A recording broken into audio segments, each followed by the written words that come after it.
A racist white woman throws her drink in a black waiter's face. She is shocked when the black man gets his revenge. The clinking of glasses and the soft murmur of conversations floated through the restaurant as Nathan Collins adjusted his tie in the staff area, taking a final, steadying breath. The upscale crowd tonight seemed even livelier than usual, and he could feel the weight of dozens of expectant eyes sizing up his every move. Tonight would be no different. He knew the routine by heart. Serve with a smile, keep calm, keep moving. When he approached the table in the corner, his usual polished expression slipped ever so slightly. Seated there was a woman he'd been warned about. Rebecca Hastings was a regular, a high-powered executive type in her early 40s, dressed immaculately and glancing at her phone with an air of visible impatience. She didn't look up as he approached, as if he wasn't there at all. "Good evening, ma'am," Nathan greeted, keeping his tone as smooth as ever. "Can I start you off with some sparkling or still water?" Rebecca's eyes barely flickered in his direction. She sighed, a loud, dramatic sound that seemed intended for everyone nearby to hear. "Sparkling, I suppose. And hurry. My time is valuable." Nathan felt his jaw tighten just slightly but kept his expression neutral. He'd handled worse. "Right away," he said, nodding politely and heading to the bar. Behind him, he caught a murmur from Rebecca's table, her voice low but pointed. "I can't believe they've hired someone like him here. This place used to have standards." The comment hit harder than Nathan cared to admit. His grip on the water bottle tightened momentarily before he took another breath, steadying himself. It wasn't the first time he'd dealt with people like Rebecca. He knew the type, people who assumed his position somehow said something about his character, his worth. When he returned to her table, bottle in hand, Rebecca's attention was still on her phone. "Here's your water, ma'am," he said evenly, pouring it with precision. Her eyes finally lifted, studying him like she might an insect that had somehow wandered onto her table. "You're new, aren't you?" Her voice was dismissive, each word a little barb. Nathan set the bottle down carefully. "I've worked here a while now, actually," he replied, a subtle edge to his tone. She raised an eyebrow, a smirk playing on her lips. "Huh. Doesn't show.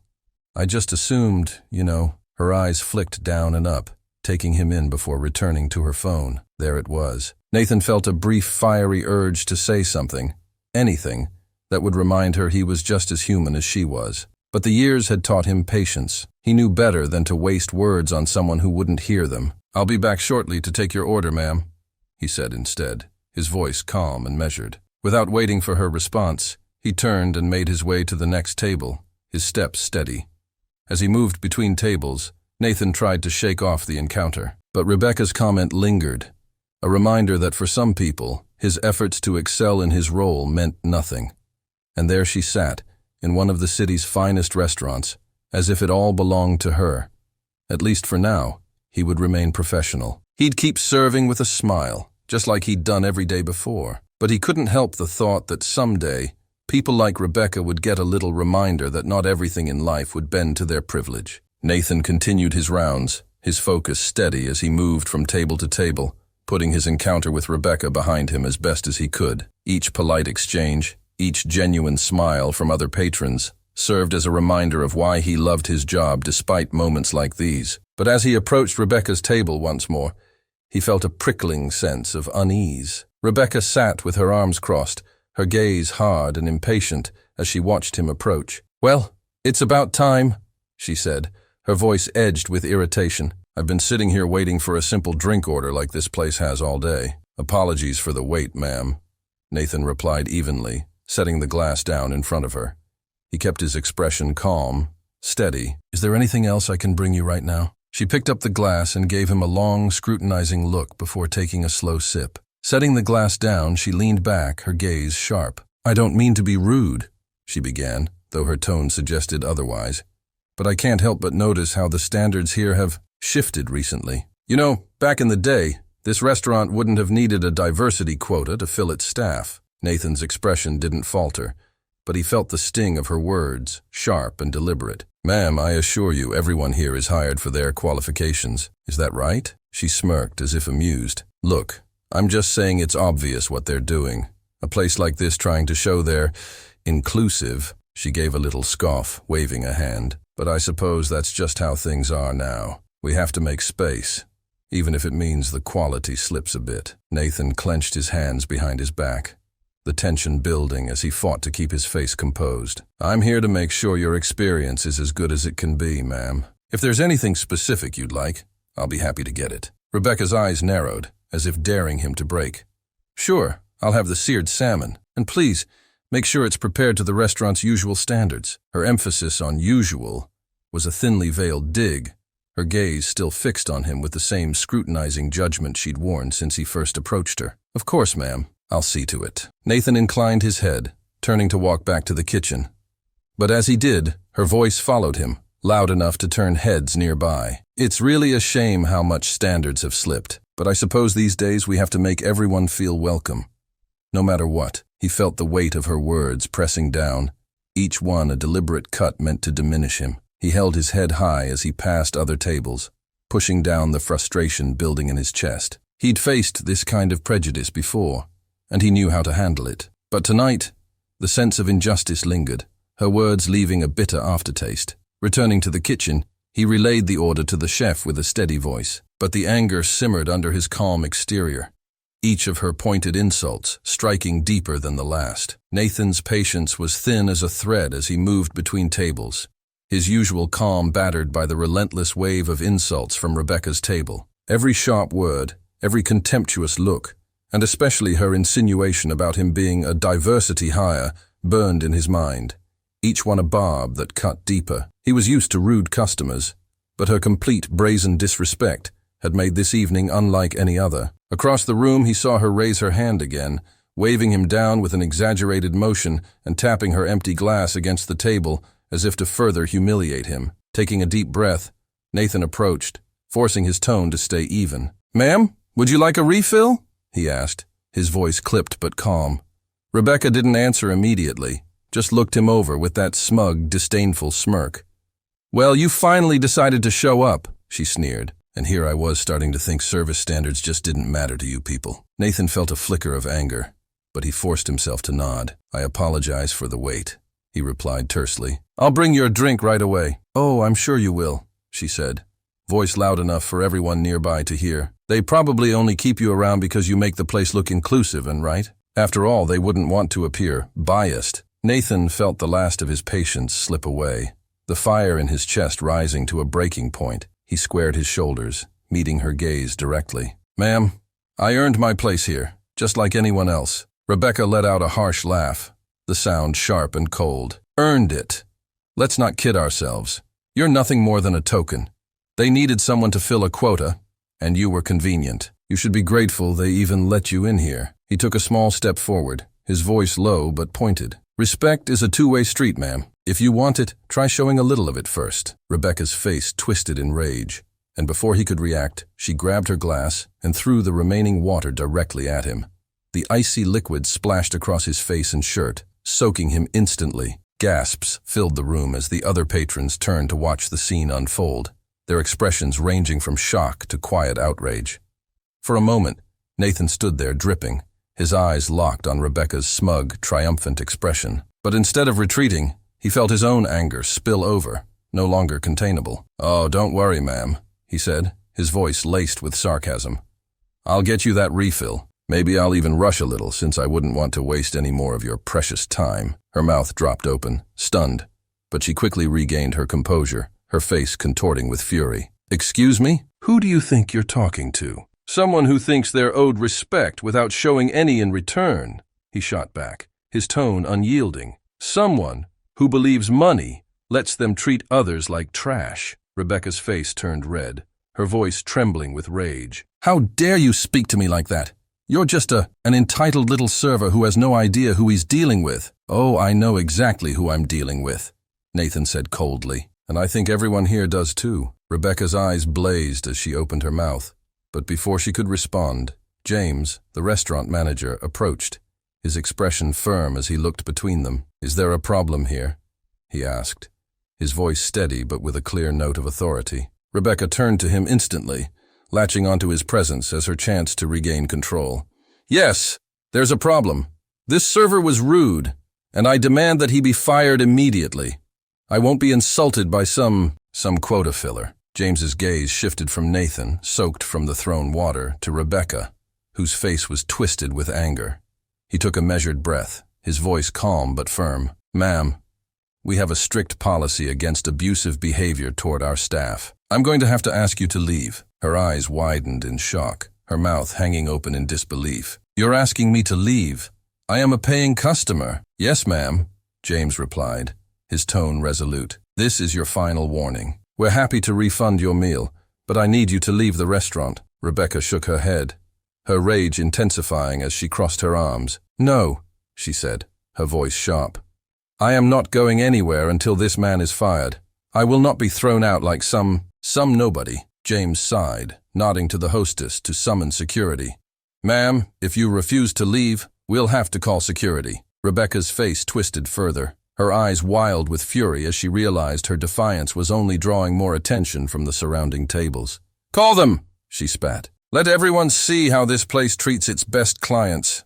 I know people in this city, important people." James simply waited, his gaze unwavering. Security arrived within moments, standing politely but firmly near the door, making it clear she was no longer welcome. Realizing she had no choice, Rebecca snatched up her coat and bag, her mouth set in a rigid, furious line as she prepared to leave. But as she stormed toward the exit, she turned back one last time, glaring directly at Nathan. "This is why you people don't belong here," she sneered, her voice dripping with venom.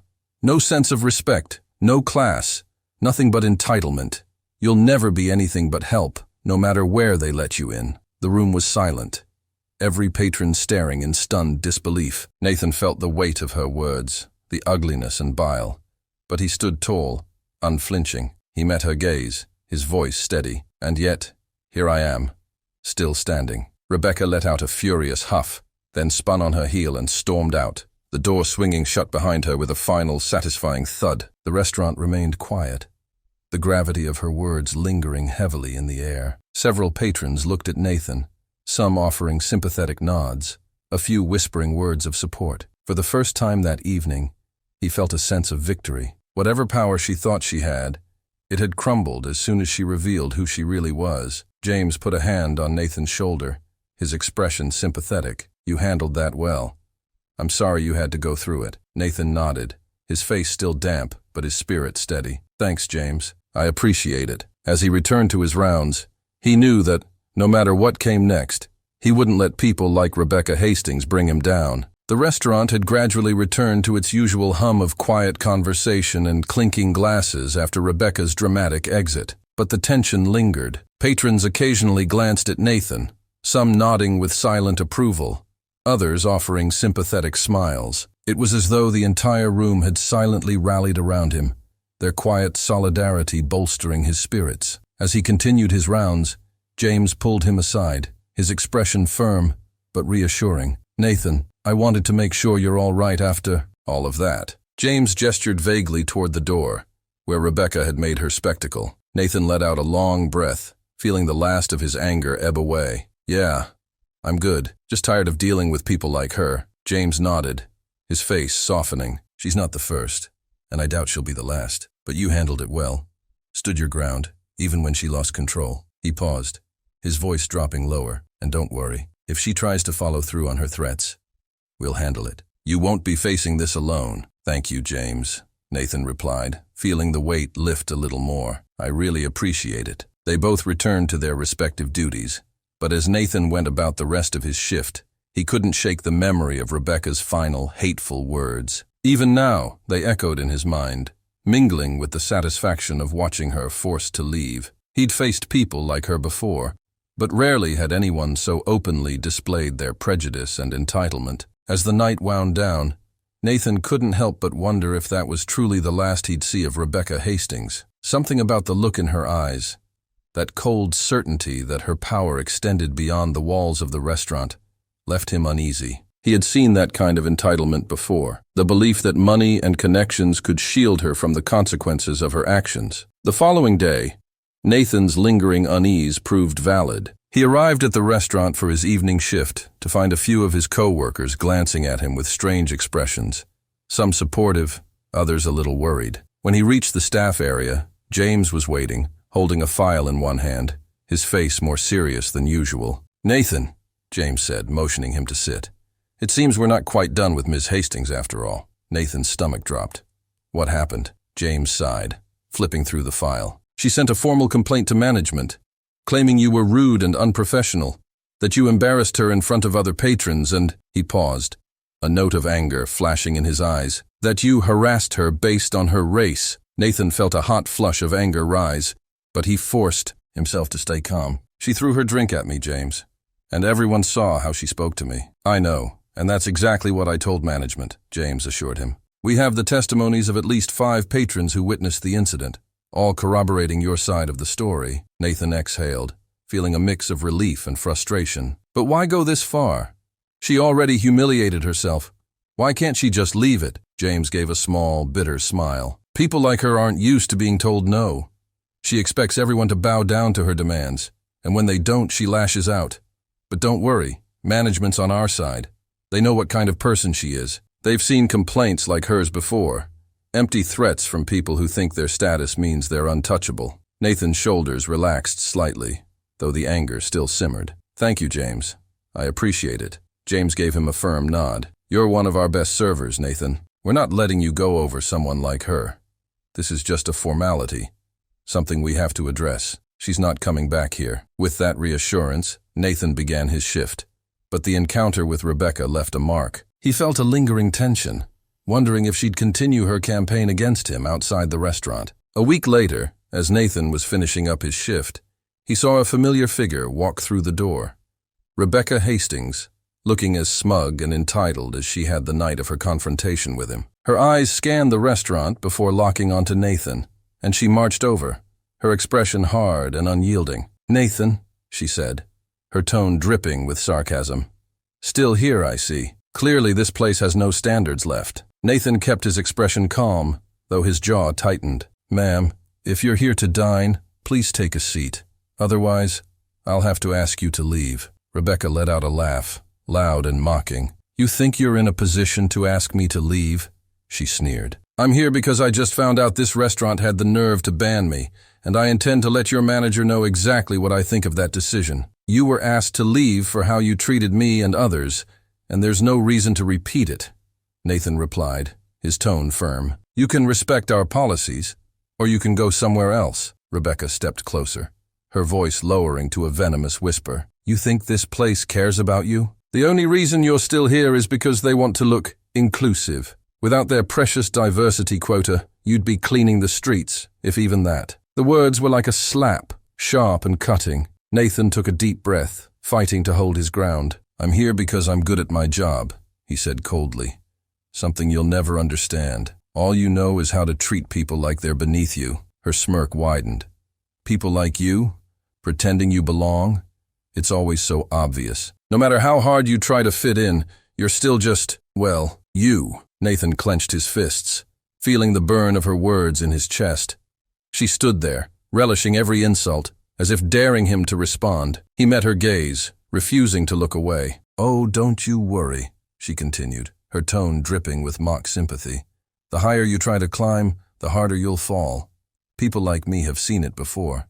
All you'll ever be is the help. She watched him, her smile growing as he absorbed each venomous word. But Nathan wasn't backing down this time. He'd had enough. Just then, James appeared beside them, his expression grave as he looked between the two. Ms. Hastings, we've already discussed this. You were banned for your behavior toward our staff, and that decision stands. Rebecca's eyes flashed as she turned her attention to James. Do you have any idea who you're speaking to?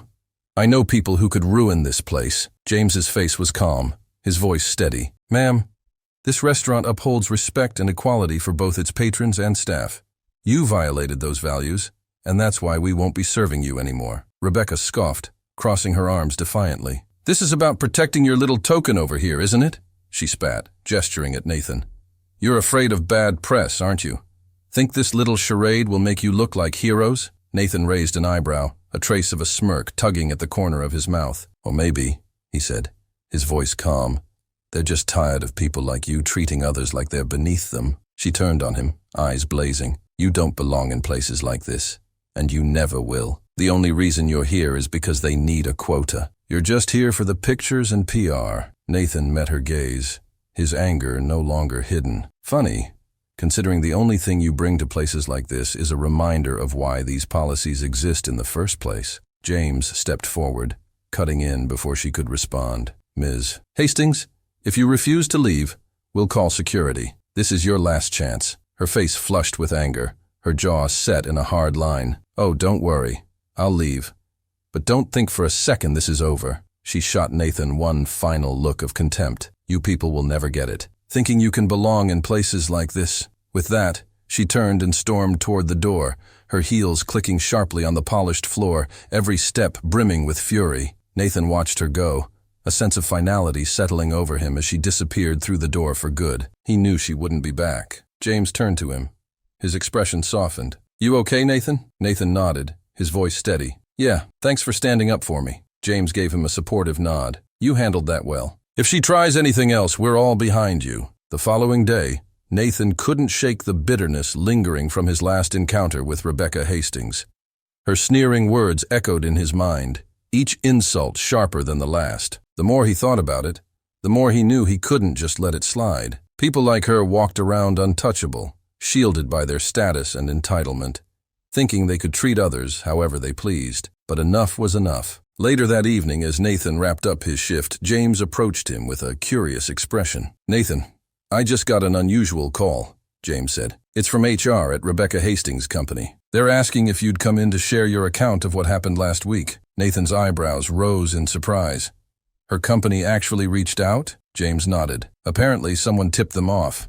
Could have been a customer who witnessed it. They're investigating her behavior and want a full account from you. A surge of satisfaction stirred in Nathan. This was a rare chance to make her accountable. I'll do it. And if they want proof, I can even bring security footage from the restaurant. The following day, Nathan arrived at the consulting firm's office building, a sleek, intimidating tower of glass and steel. The receptionist led him to a conference room where a woman greeted him with a firm handshake. Mr. Collins, thank you for coming in, she said, introducing herself as Pauline Miller, the head of HR. She gestured for him to sit. We've received some concerning reports about Ms. Hastings' behavior, and we're here to understand exactly what happened. Nathan nodded, appreciating her professionalism. I'm happy to explain. I also have security footage from the restaurant that shows what took place. Excellent, Pauline replied, her voice measured. We want to ensure we have all perspectives. Please know we're committed to handling this fairly. Just as Nathan started explaining, the door opened abruptly, and in strode Rebecca Hastings herself, her expression darkening the moment she saw him. She took the seat opposite him with a smug, hostile glance. Oh, you've got to be kidding me, she muttered. So this is what it's come to, dragging me here over this nonsense. Pauline raised a hand, her voice calm but firm. Ms. Hastings, please remember this is a professional inquiry. We'll need you to remain civil as we proceed. Rebecca scoffed, crossing her arms. Professional? You're actually listening to him? Over me? Pauline held her gaze without flinching. This investigation is standard, Ms. Hastings. We're here to gather information from all involved. Nathan began recounting the events in detail, starting with her hostile tone, her condescending remarks, and culminating in the moment she threw her drink in his face. He stayed calm, detailing how she'd insulted him, with her final words echoing in his mind. You people will never get it, thinking you can belong in places like this. As he finished, Pauline turned to Rebecca. Ms. Hastings, do you have a response to this account? Rebecca's face flushed with anger. This is ridiculous. He's twisting everything to make himself look like the victim. The service was slow, and I didn't deserve to be treated rudely just because I expected a little respect. Nathan held her gaze. I was polite and professional until you crossed the line. Pauline glanced at him. You mentioned security footage? Nathan pulled out his phone, connecting it to a display screen. The footage showed the entire incident, from Rebecca's tense body language to the exact moment she threw her drink at him. As the video played, Pauline's expression hardened. When it finished, Pauline turned back to Rebecca, her face stern. Ms. Hastings, this behavior is unacceptable by any standard, let alone our own company's values.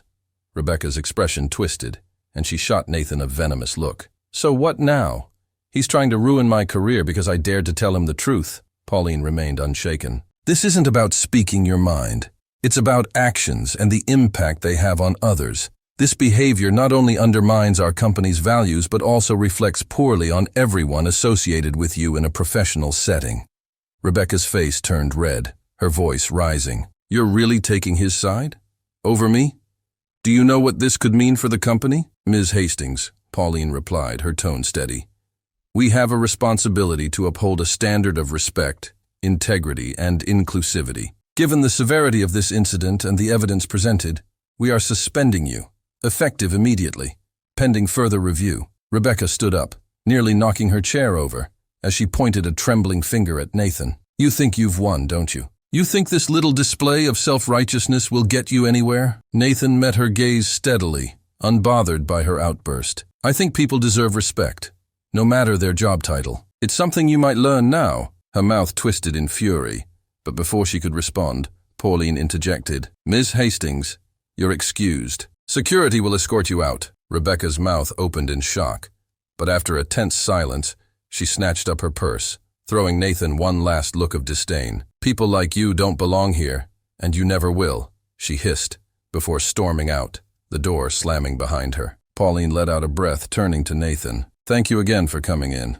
We'll be finalizing our investigation shortly, but please know we take incidents like this seriously. Nathan rose, shaking her hand firmly. Thank you for taking the time to listen. As he left the office, a feeling of closure washed over him. He'd stood up, not just for himself, but for anyone who'd ever been treated the way Rebecca had treated him. She'd finally faced consequences for her actions, and Nathan knew he'd done the right thing. In the days following his meeting at the consulting firm, Nathan felt a renewed sense of confidence and peace. He had faced Rebecca Hastings at her own company and made his case with integrity, finally watching someone like her face real consequences. It was an empowering feeling, knowing he had the courage to stand up and be heard. Word of the incident spread among his co-workers at the restaurant, and he felt their support in small gestures, an extra hand with tables, a sympathetic nod, and the occasional, "Good for you, man," from colleagues who'd heard about what happened. The patrons, too, seemed more attentive, some even sharing stories of standing up against prejudice or offering quiet thanks for speaking out. As he continued through his shifts, Nathan was grateful for the sense of solidarity around him. He saw how much his actions had resonated with others, giving them permission to confront their own injustices and to believe that accountability was possible. One evening, as the dinner rush began to slow, James approached him with a curious smile. "Nathan, there's someone here who wants to speak with you," he said, nodding toward the hostess stand. Nathan turned to see Pauline Miller from the consulting firm standing there, looking around the restaurant with a warm smile as she spotted him. Surprised but intrigued, he made his way over to greet her. "Ms. Miller," he said, extending his hand. "Good to see you." "Please call me Pauline," she replied, shaking his hand firmly. "I wanted to stop by to thank you in person and to let you know how things ended with Ms. Hastings. She won't be returning to our company." Nathan let out a breath he hadn't realized he'd been holding. "I appreciate you telling me that. I wasn't sure if anything would come of it, but I'm glad her actions finally caught up with her." Pauline nodded, her expression sincere. "What you did took courage, Nathan. Many people would have looked the other way or stayed silent. But by speaking up, you reminded all of us that values mean nothing if they aren't backed by action." She paused, glancing around the restaurant. "Your team and your manager spoke very highly of you. It's clear you're respected here, and I can see why." Nathan felt a swell of gratitude and pride. "Thank you, Pauline. It means a lot to hear that. And it's nice to know people care about integrity as much as they say they do." Pauline smiled warmly. "Well, if you ever decide you're interested in a career shift, I'd be more than happy to arrange an interview for you. People like you, the ones who stand up for what's right, are exactly the kind of team members we're always looking for." Nathan blinked, caught off guard. That's very generous of you. Thank you. I'll definitely think about it." With a final handshake, Pauline turned to leave, pausing only to give him an encouraging nod. As she exited, Nathan felt the weight of everything he'd been through lift. He'd taken a stand, and it hadn't just made a difference for him.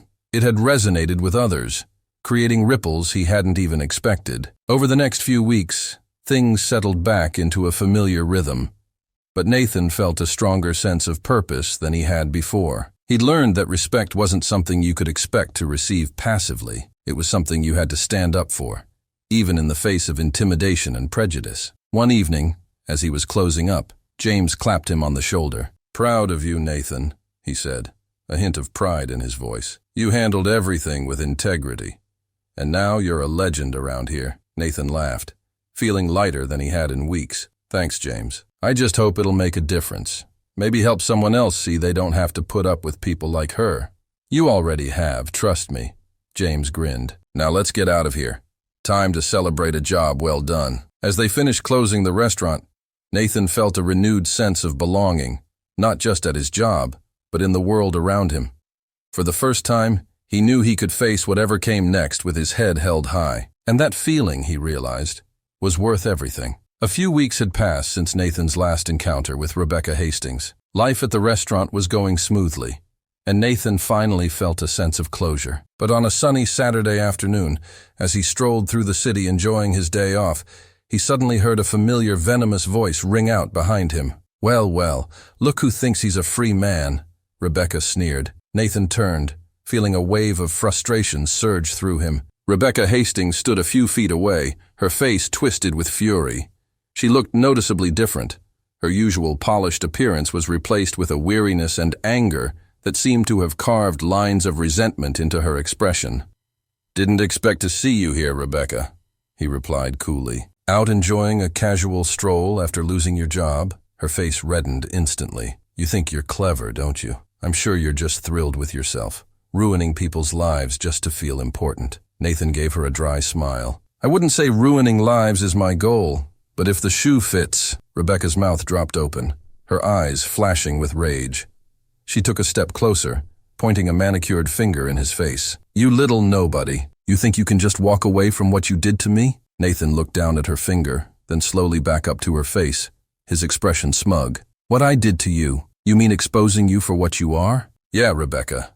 I can live with that." Her face flushed an even deeper red as her hands clenched into fists. "I was someone in this city. I had a career, connections, people who respected me, until you came along with your little victim act." Nathan chuckled, crossing his arms. "Victim act? From where I'm standing, you're the one acting like a victim. You tried walking all over me, and now you're mad because I didn't let you." Rebecca's eyes narrowed, and she leaned in, her voice a low, harsh whisper. "People like you don't get to tell people like me how to behave. You should have been grateful just to have a job at a place like that. Instead, you ran to my company like a sniveling little tattletale." Nathan smirked, meeting her glare head-on. "People like me? You mean people who don't have to buy respect with a paycheck? I guess that's a hard concept for you to understand." Her composure snapped, and she shoved him hard, catching him off guard. "You're nothing but an arrogant, entitled little insect," she spat, her voice loud enough to draw the attention of passers-by. Nathan steadied himself, but instead of backing down, he took a step closer, his voice mocking. "Arrogant? From where I'm standing, it looks like you're the one who can't handle the truth. Must be hard not getting everything handed to you on a silver platter for once." Rebecca's fists clenched as her voice rose. "Don't you dare talk to me like that, you pathetic little servant. That's all you are. A servant who got too big for his britches. You were lucky to be around people like me." Nathan raised an eyebrow, his voice laced with sarcasm. "Oh, sure. Lucky to deal with someone who can't go 2 sentences without reminding me how important they are. Real privilege." People in the street began to slow down, drawn by the intensity of their argument. Some took out their phones, recording as Rebecca's face turned redder by the second. Her breathing labored with fury. "You ruined my career!" she yelled, her voice cracking as she gestured wildly. "Do you even understand what you've taken from me? You think you're some kind of hero. All you are is a smug, self-important pest who got lucky once." Nathan let out a small, mocking laugh, crossing his arms as he looked at her with a condescending smirk. "If you'd treated people with an ounce of decency, Rebecca, you'd still have your career. But I guess respect is a foreign concept to you." Her face twisted with rage, and without warning, she slapped him hard across the face. The sharp sting burned across his cheek, but he only smiled back, feeling a sense of satisfaction at her loss of control. "Oh, did I touch a nerve?" he said smugly. Poor little Rebecca, finally getting a taste of her own medicine. Rebecca's entire body seemed to tremble with rage, her fists clenched so tight her knuckles turned white. "You have no idea who you're dealing with. You arrogant little—" "Oh, I think I know exactly who I'm dealing with," Nathan interrupted, his tone mocking. "A spoiled, self-important bigot who thinks she's better than everyone else." The crowd around them murmured, clearly shocked by her behavior. A few people started to call out in support of Nathan, their voices cutting through her rage. "You can't treat people like that, lady," a man called out. "Yeah, we all saw what you did. added a woman, phone in hand as she filmed. Rebecca's eyes darted to the crowd, and a flicker of panic crossed her face before she turned back to Nathan, her voice growing louder and more desperate. "This isn't over. People like me don't let people like you get away with this. You're trash. Nothing but a low-class, entitled little nobody who thinks he can play with the big leagues." Nathan shrugged, his expression unbothered. "Well, this nobody seems to be the one coming out on top, don't you think?" With that final dig, she completely lost control. She lunged at him, shoving him hard in the chest, her nails scratching at his shirt as she snarled, "You're nothing! Do you hear me? Nothing!" Nathan stepped back, catching his balance, his voice calm and unshaken. "You're just showing everyone who you really are, Rebecca. Keep going. You're doing my job for me." Just then, 2 police officers pushed through the crowd, drawn by the shouting. The taller officer stepped between them, looking from Rebecca's twisted, furious face to Nathan's calm demeanor. "What's going on here?" the officer asked, his voice authoritative. Rebecca turned on the officer, her voice shrill and frantic. "He's harassing me, following me around, trying to ruin my life." The officer glanced at Nathan, who raised his hands in a relaxed, casual gesture. "Officer, I was walking down the street when she approached me and started this whole thing. There are plenty of witnesses who saw her shove me and slap me." Several people in the crowd nodded, some speaking up. "She's the one who's been yelling," one woman called out. "She slapped him first," another added, showing her phone screen, recording the incident. The officer looked back at Rebecca, his expression hardening. "Ma'am, is that true? Did you hit this man?" Rebecca's face flushed with panic, her voice rising defensively. He's lying. I was defending myself. He's been stalking me." The second officer, who had been watching the videos on bystanders' phones, shook his head. "Ma'am, we've got more than enough evidence here that you were the aggressor." Rebecca's face twisted with fury as she looked back at Nathan, her voice dropping to a harsh, venomous whisper. "You think you've won, don't you? You're just trash. Nothing but an insignificant pest who thinks he deserves to be around people like me." Nathan let out a chuckle, shrugging. "If that's what you need to tell yourself, Rebecca. But I think the only one here acting like trash is you." The officer stepped forward, pulling out a pair of handcuffs. "Ma'am, we're placing you under arrest for assault and disturbing the peace." Rebecca's mouth dropped open, her voice desperate. "You're arresting me? For him?" The officer didn't waver. "Yes, ma'am. Now please turn around and put your hands behind your back." As the officer moved to cuff her, Rebecca's voice turned shrill. "You can't do this. I'm the victim here. He's the one who's been harassing me." But the crowd's murmurs and the phone cameras told a different story, and her pleas fell on deaf ears. The officers led her toward their patrol car, her protests fading as the crowd watched her go. Nathan stood there for a moment, letting out a long, calming breath. A few people approached him, offering pats on the shoulder and supportive words. "Good for you, man. She deserved that," one woman said, giving him a nod of approval. "Can't believe someone would act like that," another added, shaking his head. Nathan smiled, feeling a sense of peace settle over him as he thanked them. Rebecca Hastings had finally lost her last shred of control, her actions laid bare for everyone to see. And as he walked away from the scene, he felt a deep sense of closure. She'd been forced to face the consequences of her actions, and he knew he'd finally put her, and her toxic influence, behind him. Later that evening, Nathan returned home, shutting the door behind him and letting out a long breath. The events of the day swirled in his mind. Rebecca's angry tirade, her venomous insults, the way her self-control unraveled in front of the crowd, and finally, her arrest. It had been a whirlwind of emotions, but now, alone in the quiet of his apartment, he felt a sense of calm wash over him. He dropped his keys on the table and sank into his couch, leaning back and closing his eyes. A faint smile tugged at his lips as he replayed her final words, bitter, hateful, but ultimately powerless. He'd faced her down, stood his ground, and emerged with his dignity intact. All the years he'd spent swallowing his pride, letting comments slide, keeping his head down in the face of entitlement and prejudice. It was as though all of it had culminated in this one moment, giving him a chance to say, enough. As he sat there, he reflected on how much he'd grown from the experience. There was a time when he might have questioned himself, might have let someone like Rebecca Hastings make him feel small or inadequate. But now he realized that he was no longer that person. He'd chosen to stand up, not just for himself, But for anyone who'd ever felt overlooked, belittled, or diminished, he thought back to the people who had supported him.